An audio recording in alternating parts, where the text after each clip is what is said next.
Good evening. We're coming out of executive session that just had. Do I have a motion that comes from the executive session, please? You have it in front of you, I think. Somebody would like to make that. Mr. Chairman, I move to provide authority to the city attorney's office to retain outside counsel to assist the city in responding to any claims asserted by Citizens for Clean Environment, LLC. Is there a second? Second. Roll call, please. Strand, Yes. Colpack, Yes. Pepcorn, Aye. Preston, Aye. Mahoney. Aye. We'll start the meeting with the Pledge of Allegiance. I invite you to join us.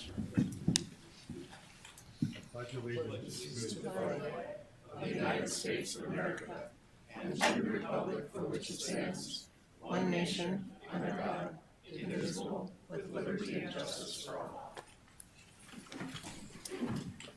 Roll call, please. Colpack, here. Pepcorn, Here. Preston, Here. Strand, Here. Mahoney. Here.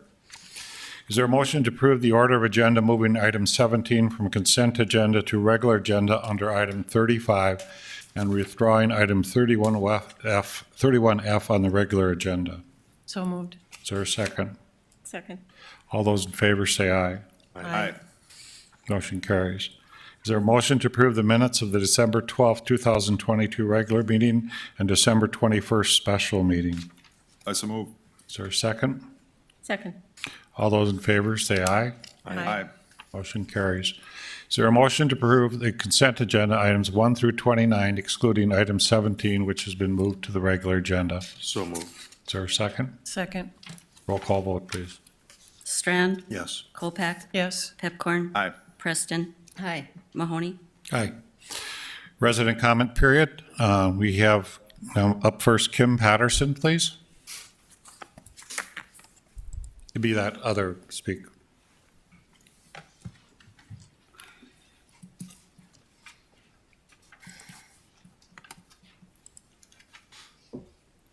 Sorry, I haven't been here since you changed chambers. Good evening, everyone. I'm Kim Patterson. I own Enchantises. 20 years ago, I started a small store in Fargo, and it's a lingerie store we focus on sexual health and wellness. When we opened, we worked hard to create a safe environment for women and couples, a place for them to shop and ask questions to enhance their intimate relationships. We work closely with the medical community. We have doctors who refer their patients to us because they trust that we will educate them and help them. Every member of our staff is required to become a sexual health resource through the Center for Sexual Health and Pleasure. We have 3 sex educators on staff and 3 sex coaches in various positions. We have expanded to also include educating the public in safe sex practices and how to thrive through experiences like childbirth, illness, and aging. We have also become a safe place for the LGBTQ plus community. There is one customer that I will always remember. Actually, there's several, but I'm going to share one story with you. He was an elderly gentleman who was wandering through the store looking uncomfortable. So I approached him and asked if I could help him. And he told me about his new girlfriend. She was 83 years old. She had never experienced a climax. Stop and think about that, 83. I helped him pick out product, send him on his way. He came back a week later and thanked me. That's what we do, what we're passionate about. We help everyone because everyone deserves pleasure. What we started as one small store in Fargo has grown to 2 stores in Fargo. Plus, we have additional 5 stores in 4 other states where all the stores are either in the Midwest or the Bible Belt. We are not considered adult in any of our locations. This new ordinance that you're looking at passing, the zoning would classify us as an adult bookstore. Please consider what that's going to do to our 2 Fargo stores. Right now, we are considered an all ages store. The front part of our store is mainly lingerie. Thank you for listening. You're welcome. Jim Patterson?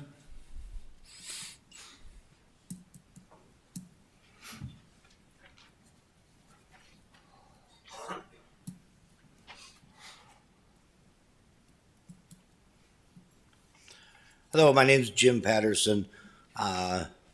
Kim is my wife. We own Enchanted. You guys may think that you're protecting our youth with this new zoning. You're not protecting anybody.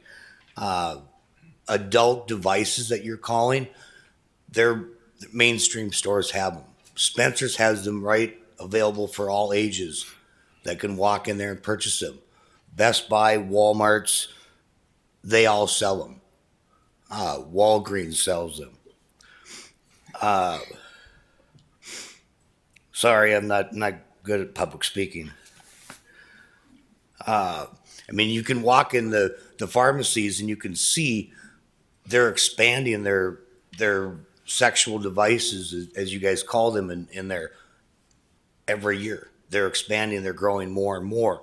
This ordinance is going to say that Spencer's is okay because they're in an enclosed mall where children hang out, and my location is a destination store, and it's not okay for me to be there.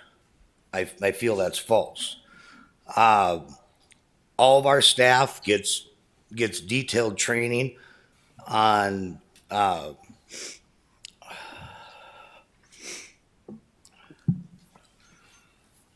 sex and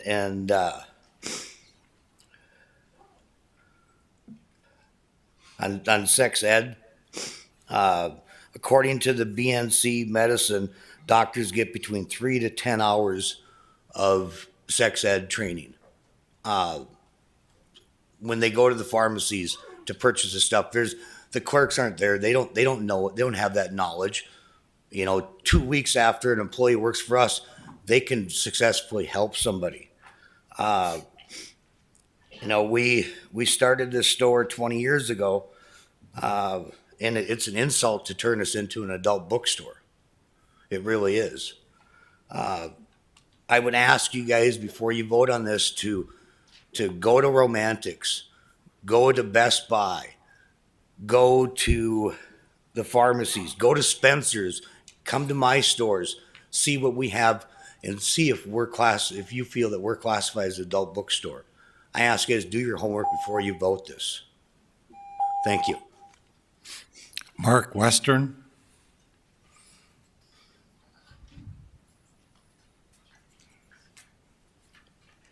Members of the City Commission, my name is Mark Western, and I represent the interests of Enchanted. Mr. and Mrs. Patterson have lived in the city of Fargo their entire lives. Their business sells lingerie, sexual aids, toys, and novelties.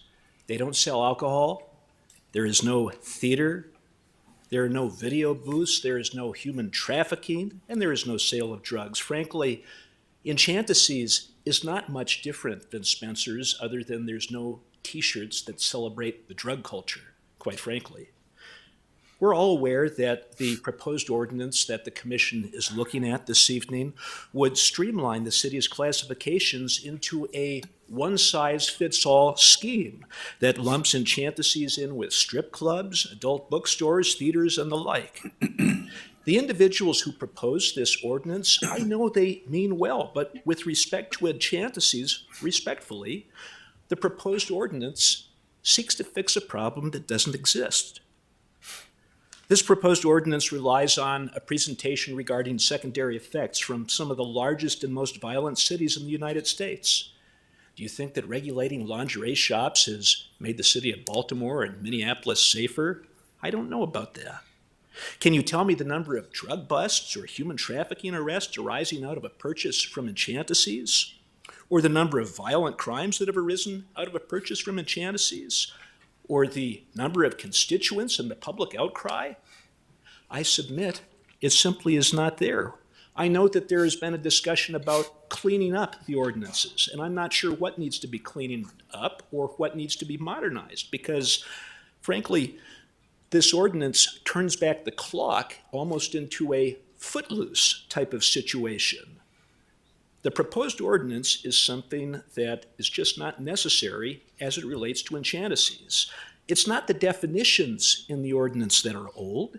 It's the attitude that the general public needs to be protected from something. And so I respectfully request that the Commission not act on this matter today. There is no pressing issue, as I understand.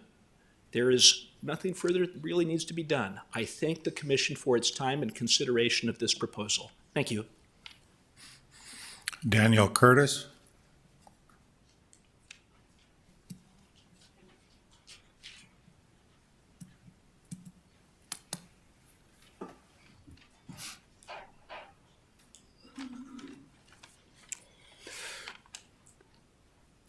I live at 924 Fifth Street South, and I did have a building permit before this action was taken. I worked on good faith. I have communicated with all of you. You don't return my calls. I had equipment on my project that was working, and you retook the dirt that I had sold. This is political that you're coming after me. I've owned my house for 35 years. I raised my family. This is my retirement and probably the biggest investment in your house or in my life. And you don't even offer me. I mean, you don't return phone calls. I've tried to communicate with everyone. What am I supposed to do? How am I supposed to get through to you that I had a building permit? I was building. I have the foundation equipment on my house. I took down a building to put footings in, but you took it to the extreme that you took the materials, the dirt, the building materials away from me, and you put a lock on my house and you put a fence up around my house. I can't have access to my garage because you believe that. There's houses that have been abandoned for 5 years. This has been less than 6 months that you come after me violently, relentlessly. I had contractors that were working. I just put the sewer in for my addition. And how am I supposed to continually work with you when the building inspector and all of you don't call? You don't return calls.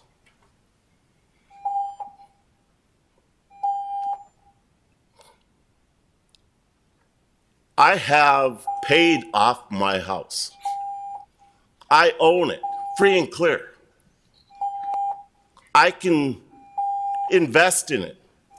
Why do you think that you can come in and take my property away from me and demo my house when I built it? I own it. Dan, your time is up.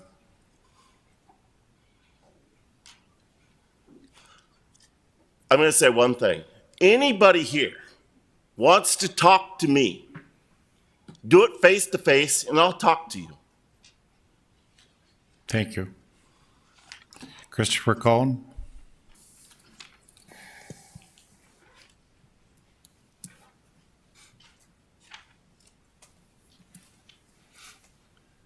Christopher Cohn, a Fargo resident. Pronouns he, him, his. So I want to talk about the search for the new city administrator. And I did watch the video of the final interviews last week, and I had some concerns. Now, it turned out to be, the final interview turned out to be a fairly non-competitive race between the assistant city administrator and a candidate from Canada, and everyone voted for our assistant city administrator. And there's supposed to have been a total of 4 candidates, and 2 dropped out at the last moment. So my question was, and I emailed 4 of you about this, was why wasn't there any provision for bringing forward some of the candidates, let's say candidate number 5 and number 6 forward when 2 dropped out, because this must happen in these types of situations where for whatever reason they drop out. One of the candidates, he didn't really give a reason. He just said things came up and he had to leave. And it was 40 minutes before the final interview. And the other one did have a big media exposure regarding him being in this race in Missouri, where he's from. And maybe he didn't anticipate what could happen, but maybe no one could anticipate a big media exposure like that. So, the city paid roughly $15,000 for this search, and I don't think we, the city residents, really got our money's worth, because we got a two-way race, which really was not a competitive race. And I know the city often, inserts inside candidates, from within the city, and I think that should be done less. So, whether we got a good result here or not, I don't know, because I don't know Mr. Redlinger. The only time I've ever dealt with him is I asked him if the city was if the city was actually transparent as claimed, and he didn't respond. Thanks. Jolanda Anderson.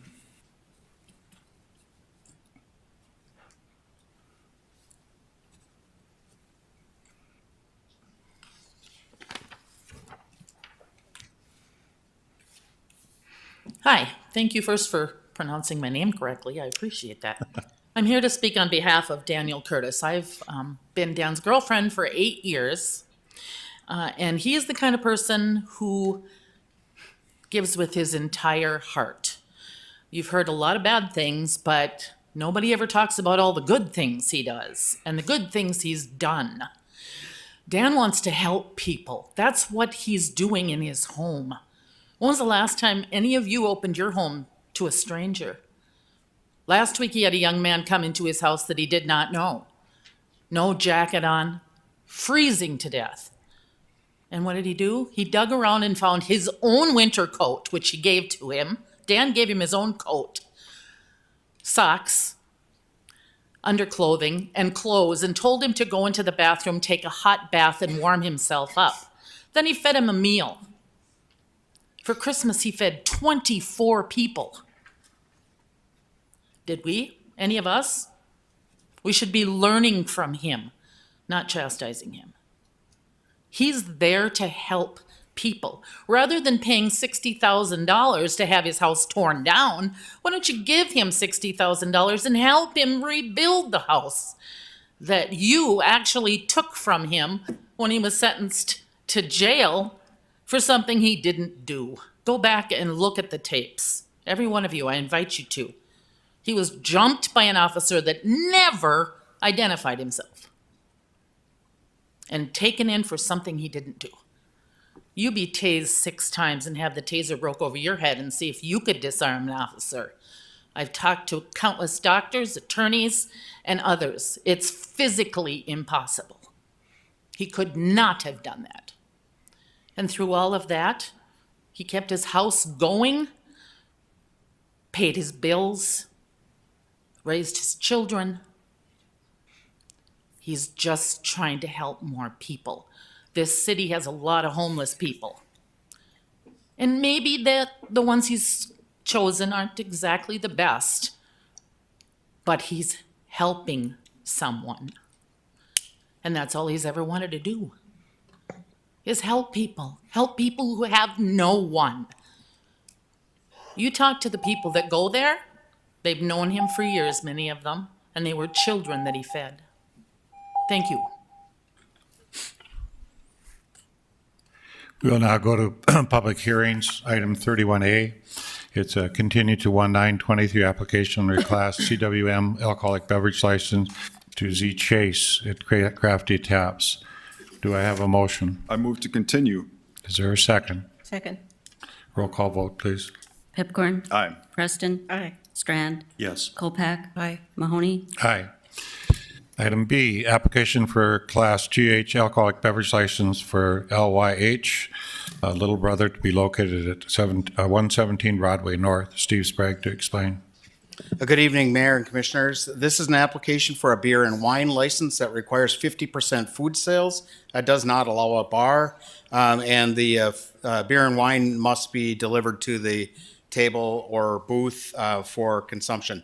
Little Brothers opened a restaurant, took over the taco shop on Broadway, and they started a couple of months ago with their food service in their restaurant, and then wanted to add this alcohol service as time permitted. And so we've gone through the background check. There were no issues identified, and the Liquor Control Board voted unanimously to approve this. Is there anyone present who wishes to address City Commission regarding this application?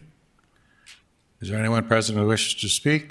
If not, I'll close the public hearing. Do I have a motion? I'll make the motion. Is there a second? Second. Any discussion?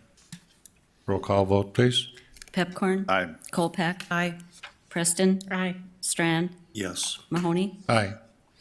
Item C, application for Class I alcoholic beverage license for a KSB syndicate doing business as Mangetta Wine and Raw Bar to be located at 1666 First Avenue North. Steve Sprague. Thank you, Mayor. So this application, the I license is for beer and wine. It does allow the physical bar, and the food sales must be at least 65%. The location is within the Brewhala that Drecker is building. And there was some some discussion at Liquor Control regarding the licensed premise. So I did look on at North Dakota Century Code 5101, number 10, where it's the definition of licensed premise. And in there, the state identifies the licensed premise as the area where the alcohol is sold. And also the city of Fargo in 25-15-01-11 defines the licensed premise, shortening the definition up to where the alcohol is sold. Now, we do have concern regarding the area of consumption, and that the city of Fargo identifies in 25-15-09.1 in A and B. And basically, we do not allow consumption in a public space without the alcohol, without that place being defined as the licensed premise. And so there was some discussion at Liquor Control regarding the licensed premise for Mungata being within the licensed premise of Drecker. And so just wanted to assure the city commission that this is allowed by law, because the licensed premise is the place where the alcohol is sold. And then the public consumption part will be taken care of under the license of the Drecker Brewing. We have completed the background check on this, and besides the discussion regarding licensed premise, the liquor board did vote to approve this application. Is there anyone present who wishes to speak to this license? Anyone present who wants to speak? If not, we'll close the public hearing. Do I have a motion? I'll make the motion. Is there a second? Second. Any discussion? Roll call vote, please. Pepcorn. Aye. Preston. Aye. Strand. Yes. Colpack. Yes. Mahoney. Aye. I did forget one thing because of executive session, and I know Greg's got a video he has ready for us, but the library had an online winter reading challenge for readers all ages. It runs February 20 through February 26th. Readers can earn chances to enter prize drawings. The theme this year is All the Feels. Adult yin yoga sessions are at the Carlson Library, will be held from noon to 1 o'clock on Tuesdays in January. Yin yoga is slow paced with poses that are held for longer periods of time than other styles to improve flexibility and restore range of motion. We've had a lot of big snowflakes and snowfalls this season already, and as a result, Fargo Public Works hauls thousands of truckloads of snow from throughout the community to a site near the Fargo landfill. Mount Fargo will continue to be a mountainous rise and nearly 100 feet tall by the end of winter. Thanks to Ben Dow and his crew for round-the-clock operations, which makes all this possible. and for all of us to clear our driveways after they come back and make the streets clean, but we appreciate that. Let's watch this video.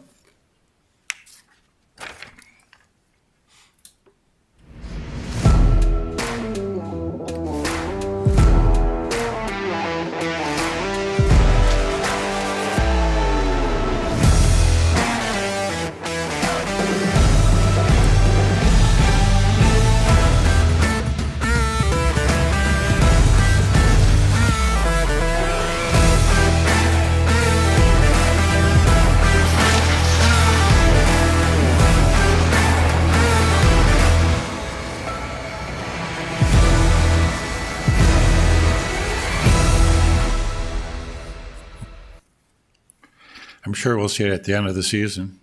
It's growing. Steve, are you ready for the next one? Yes, sir.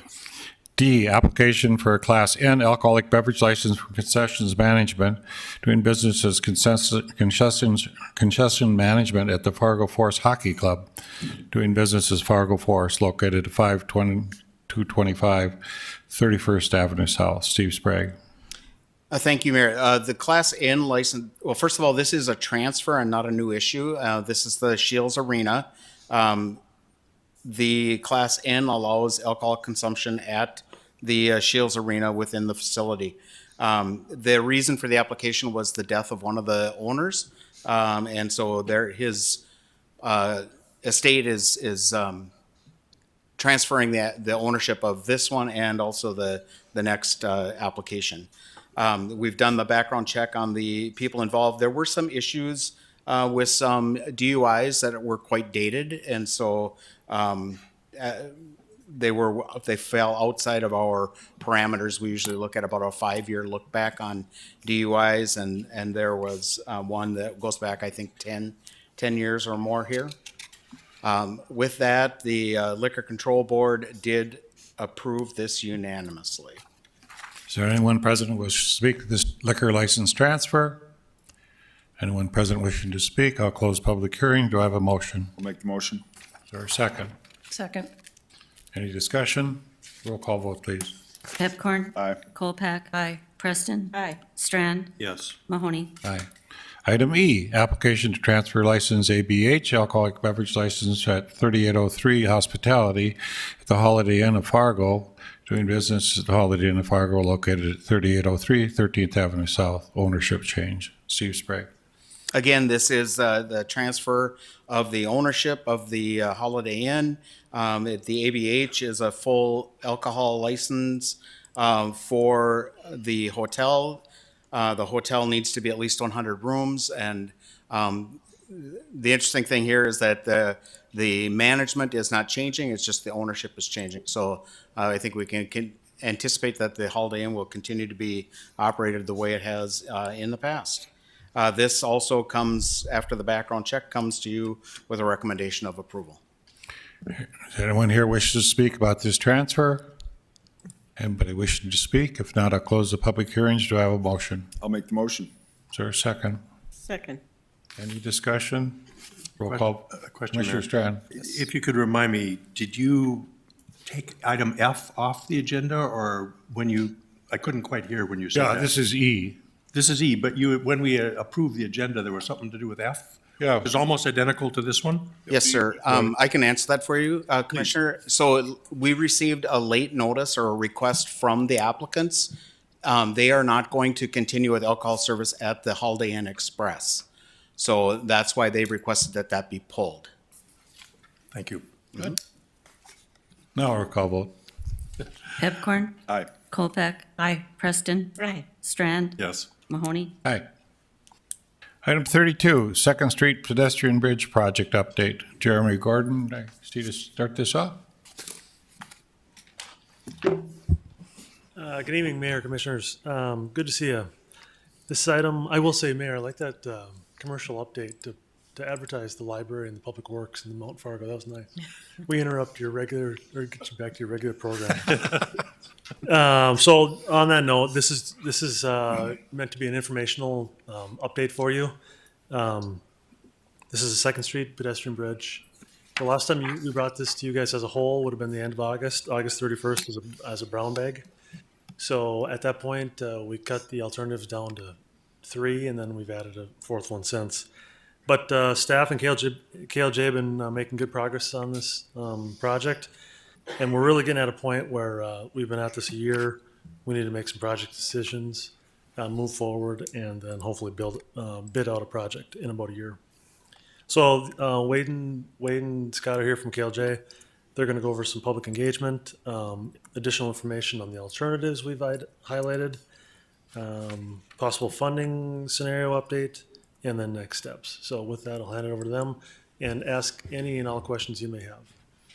Thanks, Jeremy. Thanks, Mayor Mahoney, members of the commission. Just a quick update on where we've been over the past couple of months with this project. As Jeremy indicated, no action requested tonight. Just a quick update of what's really been a year-long project. And, from a staff perspective, we felt like it was important to come back. I mean, when we started the process a year ago, a lot of excitement, a lot of enthusiasm. We really started with some precedent images. We tried to establish a real vision.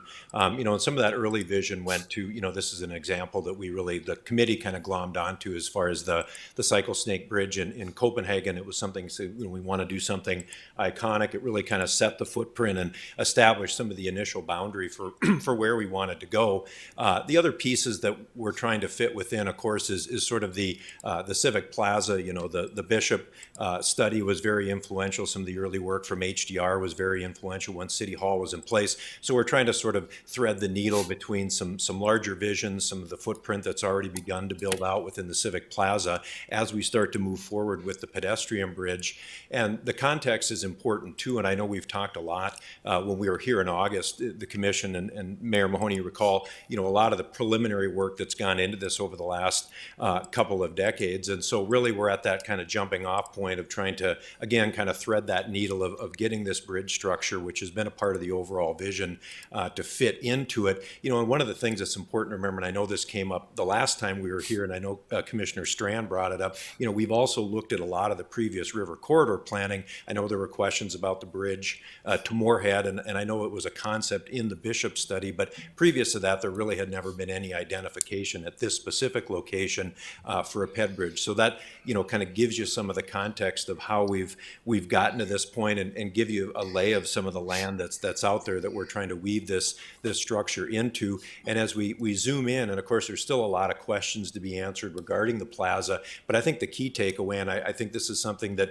Commissioner Pepcorn kind of talked about early in the process, is this is really an opportunity to sort of catalyze things in there. I mean, a lot of the grades and the elevations that we set, and Scott can talk about the engineering, really starts with the bridge. I mean, this is, the sod buster was a big piece. The bridge is another piece to try to sew together some of the footings of this infrastructure. So again, we're really trying to, answer a lot of questions with this project. We can't answer them all because there's a lot of uncertainty for other elements of the plaza, but we feel like, potentially we've got a solution for the bridge itself. And as Jeremy talked about, of course, as we work through some of our early steps, we developed 6 concepts, again, going back to some of that initial vision, how do we want to build something from an iconic nature. When we were here in August, of course, we did winnow it down, but before we did that, working through a number of stakeholder groups, that we were directed to work through, whether it was downtown groups, arts groups, police talking about safety and security, all of that kind of factored in to where we got in October. Of course, you recall we had a very well-attended public open house. We had 2 open houses. We had a lot of online traffic. We considered it a success in terms of the amount of community who took time to engage in the process, both in person and online. Through that process, both of working with the stakeholders and working with the public, we found out 2 very important things. When we started the project, we worked with the stakeholders. They rated aesthetics in public space a lot higher than the general public did. When we went out to the public, they kind of felt like cost, operations, and maintenance were more important. So we kind of got to a point where, we felt like we needed to go back to the drawing board and make sure that we come up with a project that maybe fits a little bit more of what the public sentiment was as far as what expectations might be. So that's kind of an important inflection point where we're at. And with that, I think I'll turn it over to Scott to kind of give you an update on where we're at with the alternatives. Thanks, Wade. So to recap, like Wade said, we went to, we had our stakeholders. From there, we came to you guys as a brown bag session. We whittled it down to these three alternatives that you see on your screen. We had our public engagement. What we've been doing since then is we've been diving deeper into some of the impacts. This is a bridge right next to the river, therefore hydraulics and our flat terrain are gonna be important. And so the biggest thing we've looked at is how does this bridge affect the river and the hydraulics of the river? Because we're placing a portion of the structure in the 100-year floodplain and the floodway, we need to look at how that affects the river profile during that 100-year flood.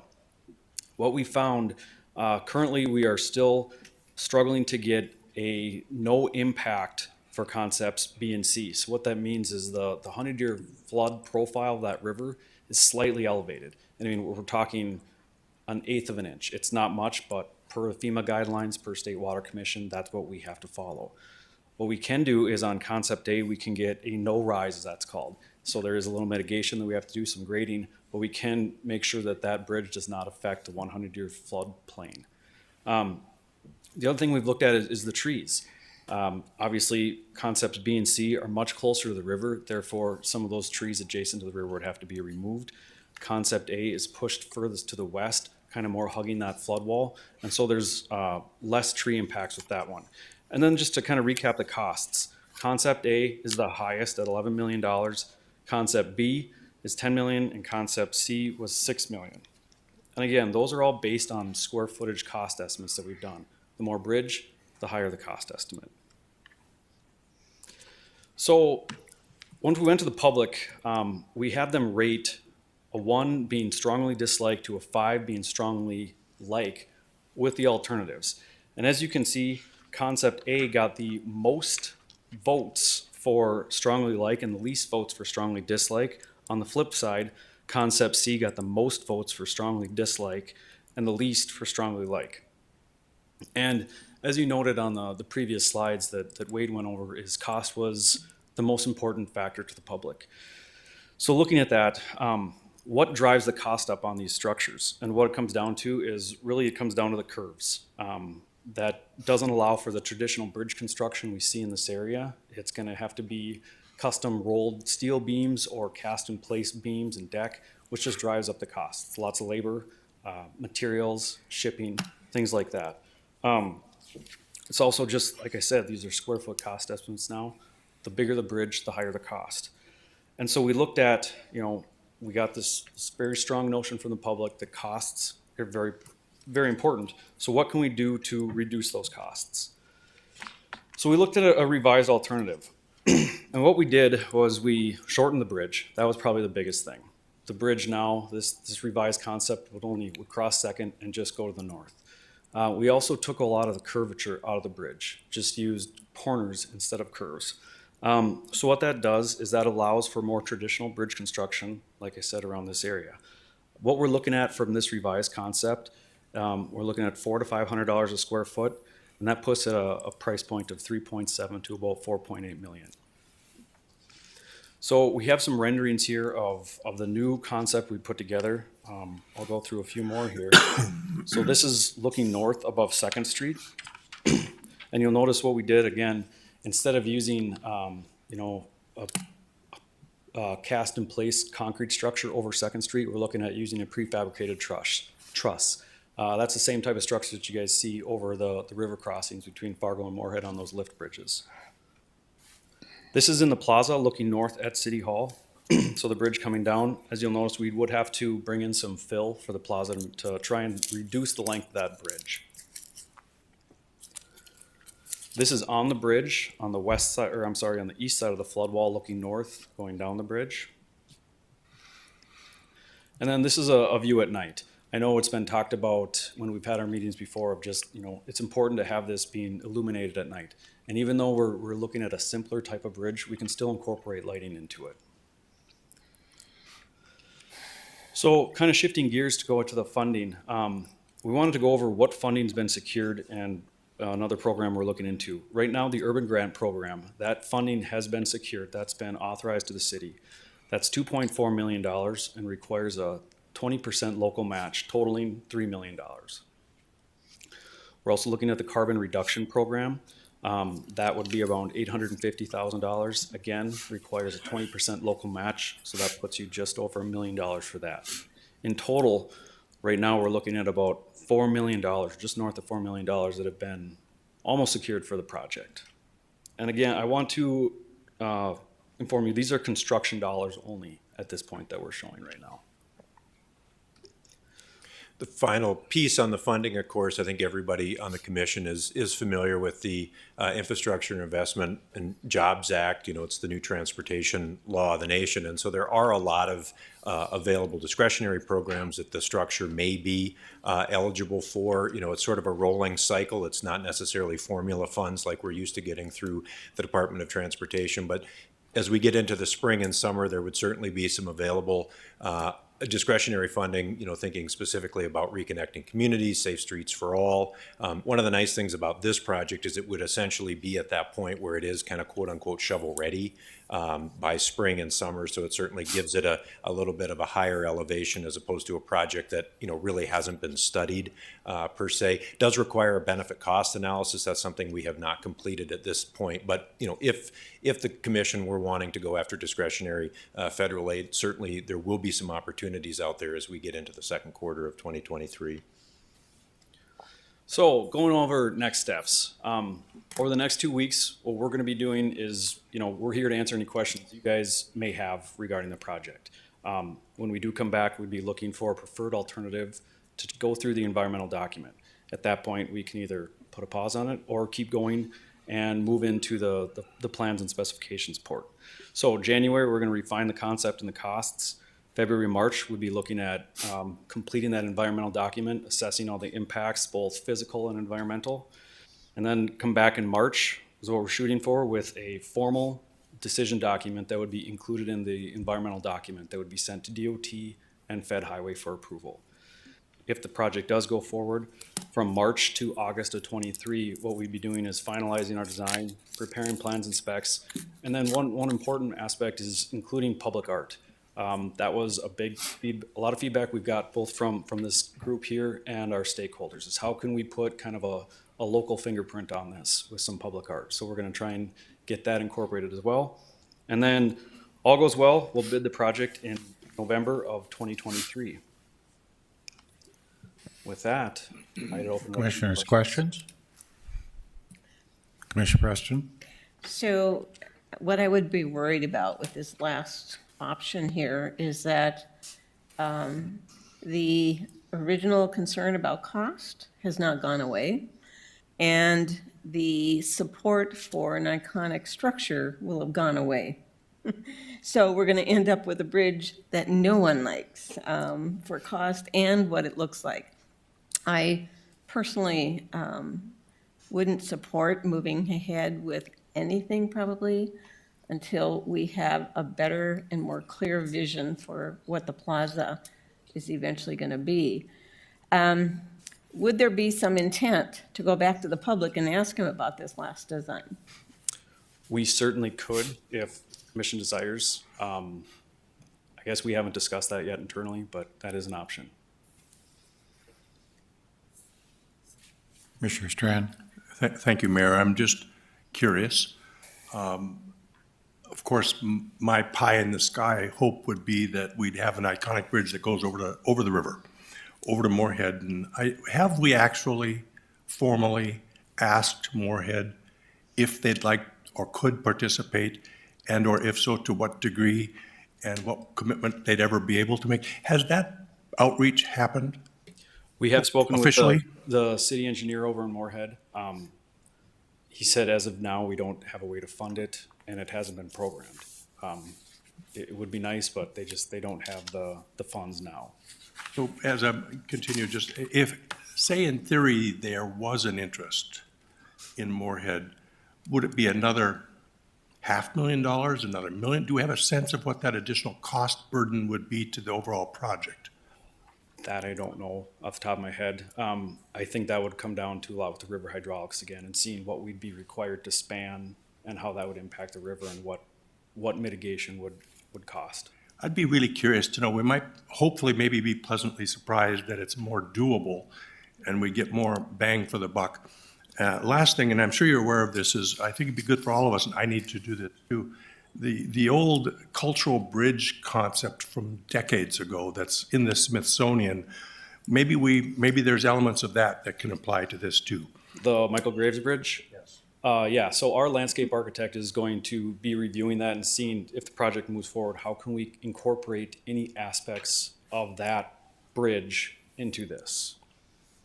Jeremy, can you speak to why this isn't across the river? I mean, this was a federal grant you applied for or somebody applied for? Yeah, so the goal of this To project, clarify, Commissioner Strands, right now Moorhead and Cass County are working on this on Broadway Bridge and 12th Avenue Bridge. They are collaborating on this one. This one has not been in their eyesight. right, the goal of this project is to connect the Greenway over the flood wall into downtown. You know, the pedestrian and bike plan that MetroCog just recently completed didn't identify a highlight or a project across the river. And you guys are going to have a presentation on the Red River Greenway study that includes the drains through MetroCog here in January. It's just not a project that's identified either by the state of Minnesota or the city of Moorhead as an important place to put a pedestrian bridge. I mean, I understand what you're saying. I would say as far as cost is concerned, to get over the bridge, I bet it would almost double it.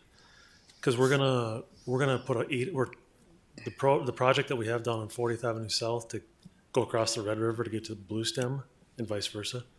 That's going to be about an 800-foot long bridge. And it's not a lift bridge. You build it above the floodway, and it just spans the river.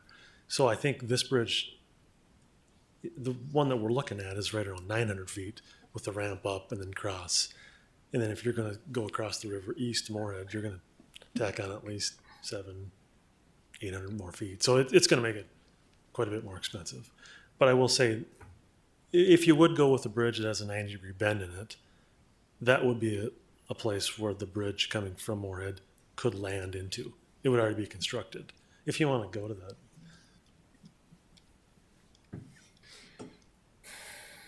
So that, where the 90 is, you can see. Yeah, you So- can see these corbels right here.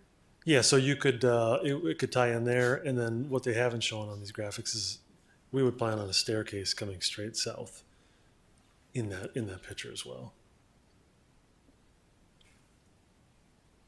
Can you go to the price as well? The one for the funding or The one? funding model.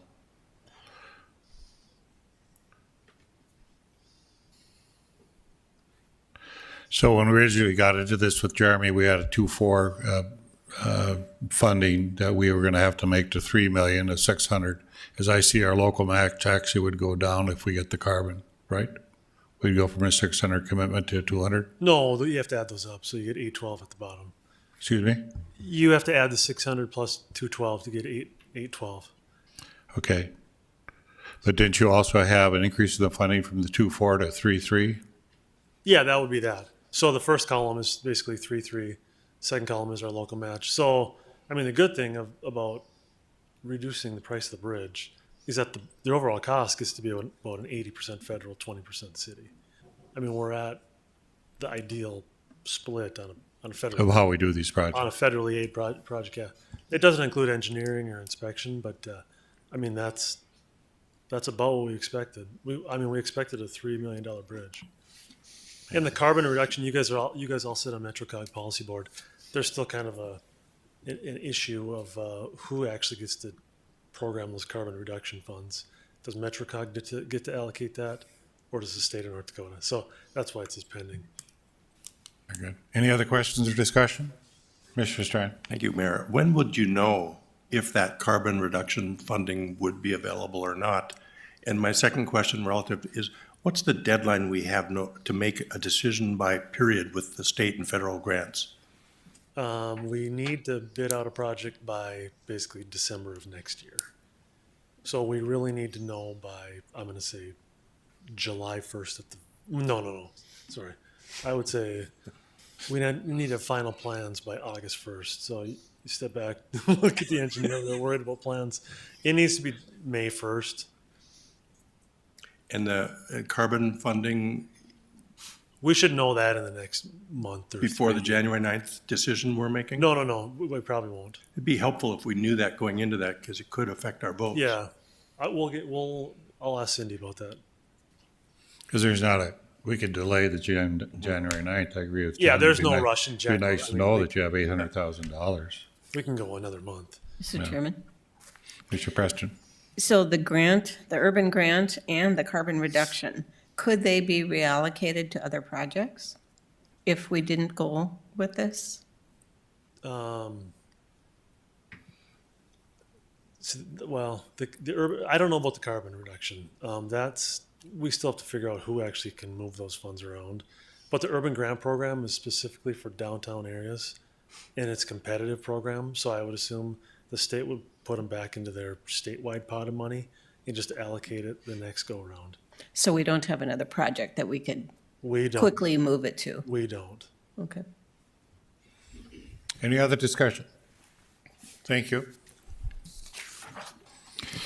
Item 33, your recommendation for liaison commission assignment change. You have my change. Is there a motion? So moved. Is there a second? Second. We're going to move the HRC commissioner from Commissioner Kolpak to Commissioner Strand. Commissioner Kolpak's going to be busy with the legislative session this year, so we thought we could do that. Roll call vote, please. Kolpak. Aye. Strand. Yes. Preston. Aye. Pepcorn. Aye. Mahoney. Aye. Item 34, recommendation for appointment of city administrator. Mike Redlinger was gone through the process. You have a recommendation as a motion. Do I have a motion? I'll make the motion. I'll second. Any discussion? Mr. Kolpak? Yeah, I will add that I commend Mr. Redlinger on his interview with us last Friday. And, it's really, I think, a celebration for the city that we're able to promote from within. So I think it was a solid choice and the best choice. Thank you. Mayor, Mr. Stratton? I would like to hear from our fourth incoming city administrator if he has some thoughts off the cuff to share with us right before we vote. Is the final test, John, or what? Your final interview. Well, good evening, Mayor and Commissioners. Thank you again for the opportunity to participate in your process here in the last couple of weeks. Sincerely appreciate being a part of that, and with sincere gratitude for the number of years I've been here already with the City of Fargo, just over 6 years. So I just look forward to the next stages, look forward to the next steps in this process, and hopefully at the end of this process, serving as your city administrator. So thank you again for the opportunity to participate. So I'll leave it at that. Thank you. I would ask the commissioners to take some time in the next month to sit down and talk with Mike about what different individual wants and needs of the commissioners, so we can try to make sure those be addressed. He's also going to be talking to all the department chairs and chiefs and kind of see where they are and where they want to go in the next two, kind of get a sense of where their city is going. I think it's an excellent choice. Roll call, please. Pepcorn. Aye. Kolpak. Aye. Preston. Aye. Strand. Yes. Mahoney. Aye. Item 35, recommendation to deny request for a 120-day extension to a dangerous building action on a property located at 924 5th Street South. Sean Rodnick to explain. Good evening, Mayor and Commissioners. The Inspections Department received a request for a 120-day extension for the demolition of the structures at 924 5th Street South in Fargo, North Dakota. And the request was made by the property owner, Daniel Curtis, on December 20th. The request was made citing weather, lack of proper noticing action being taken, and an alleged violation of his constitutional rights. The Inspections Department has requested extensions for other dangerous buildings recently, and they have had extenuating circumstances. The circumstances that caused a request are change in ownership, legal foreclosure proceedings, proof of funding, and a clear method in place to cure deficiencies. These requests were all made within the time limits stipulated for the appeals during the dangerous building process. Additionally, proper noticing has been given for all actions taken by the Inspections Department for this property. Mr. Curtis's request does not meet any of the circumstances listed above and has come after the appeal time frame has expired, and staff recommends denial. Question of the commission? Do I have a motion? I'll make the motion. Is there a second? Second it. Moved and seconded. Any discussion? Roll call vote, please. Pepcorn. Aye. Preston. Aye. Kolpak. Aye. Strand. Yes. Mahoney. Aye. Item 17, which is agreement with property demolition with Pioneer LLC at 924 5th Street South. Is there a motion? So moved. Is there a second? Second. Any discussion? Roll call vote. Colpack. Aye. Strand. Yes. Preston. Aye. Pepcorn. Aye. Mahoney. Aye. Item 36, recommendation to approve the purchase and development agreement for the sale of property located at 501 Main Avenue to 501 Main Avenue Dev Corporation. Jim Gilmore to explain. Thank you. This is a recommendation to sell a surface parking lot at 501 Main Avenue to a development group made up of JLG and FI Salter. FI Salter is based in Duluth. The agreement's been prepared by the city attorney, and I believe Eric is available virtually if you have any specific questions on the legal agreement. If you look back at the InFocus plan, it has been a goal of ours downtown to try to reduce the number of surface parking lots. I think this project checks a lot of those boxes. It provides the main floor commercial. It adds housing downtown.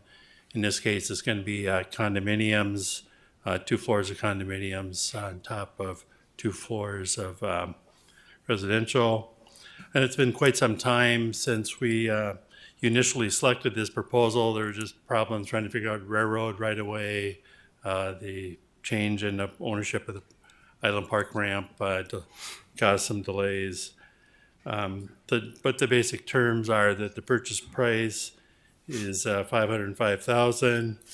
There is a timeline that they will only have until June 30th, or actually till July 31st to start construction, and would have to actually close on their property by June 30th.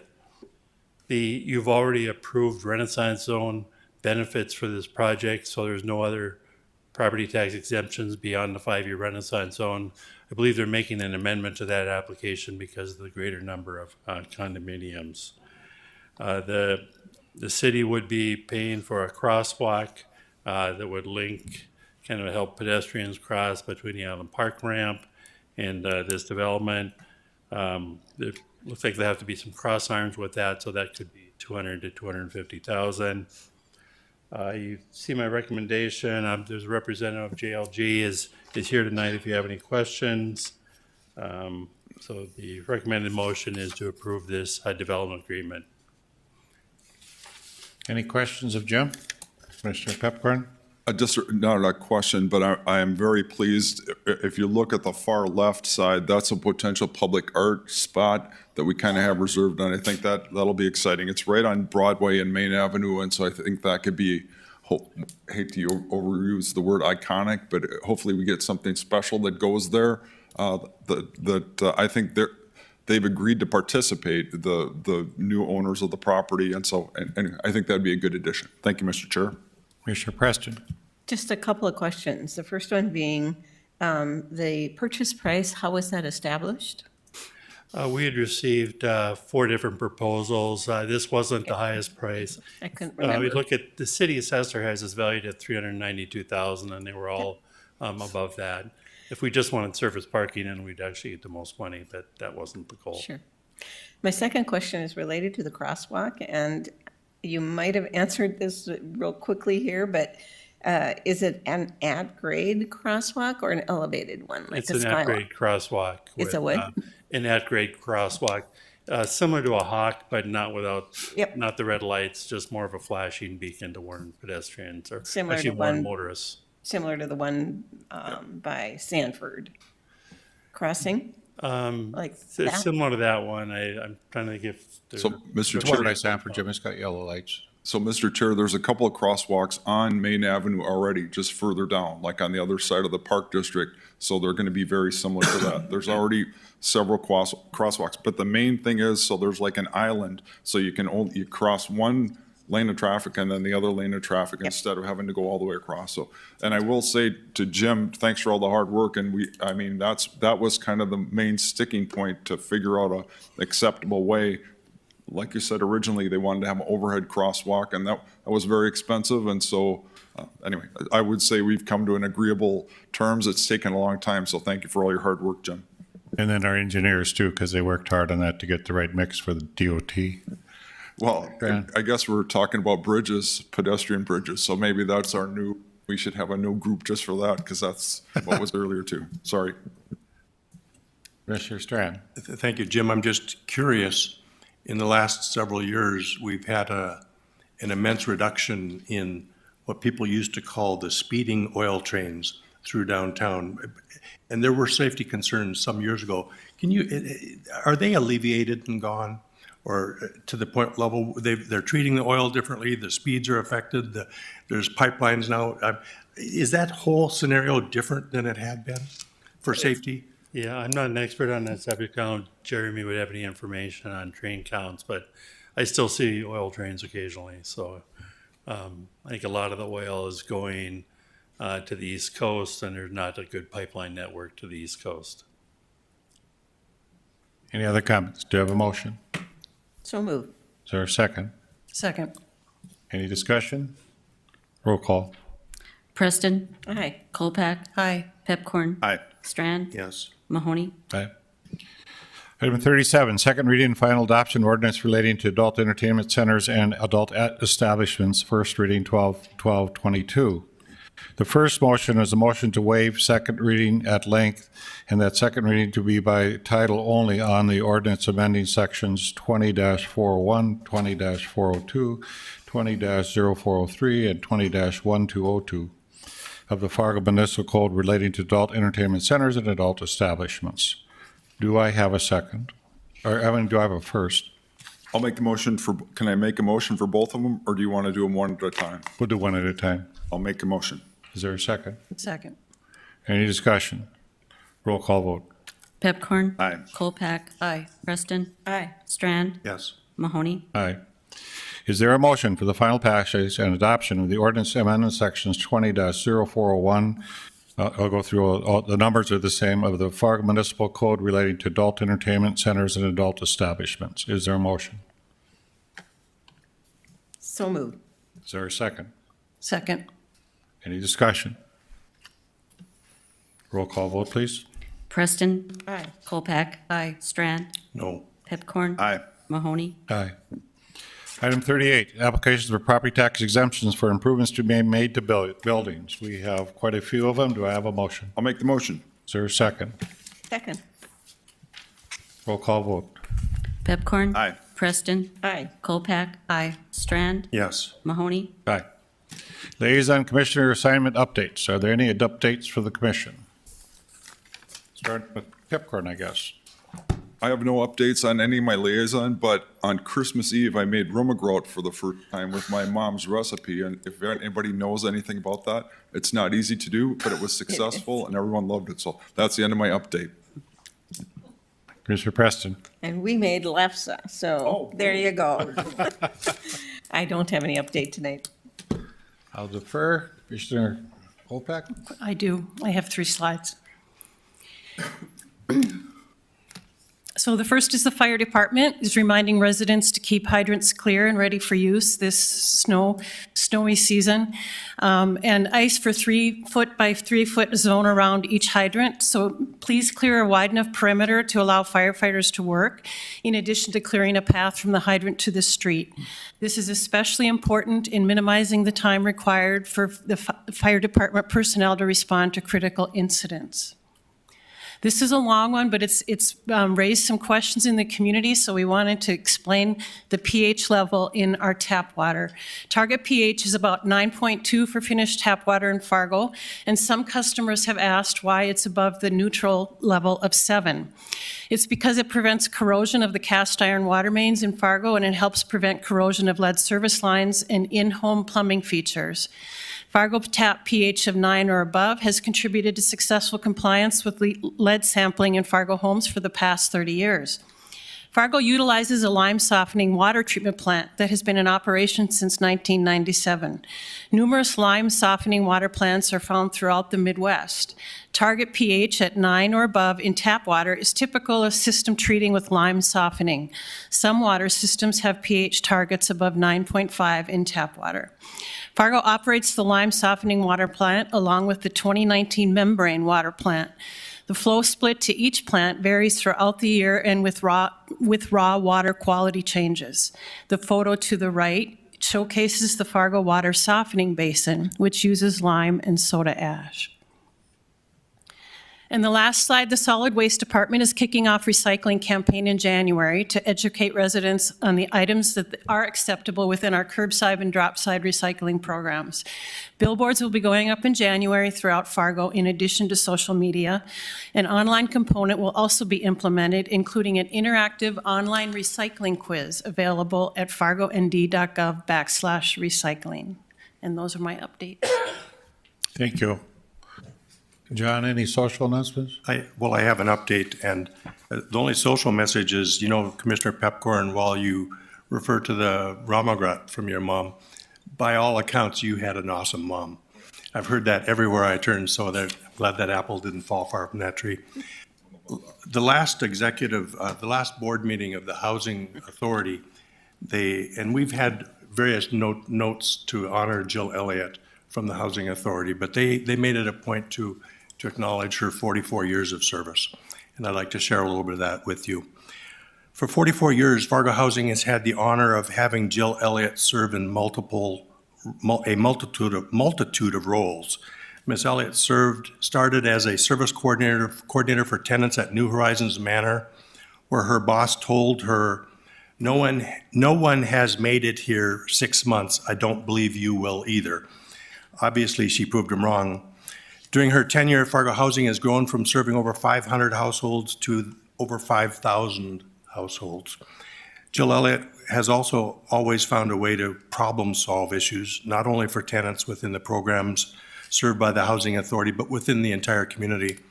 She has been a strong advocate for more affordable housing and a pioneer in having the Housing Authority closely working with the Homeless Coalition to help house the most vulnerable and hardest to house.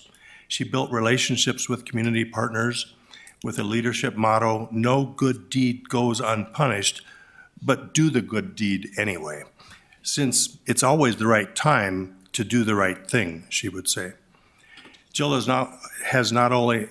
not only has spoken about what she believes, but she's also lived it through her career.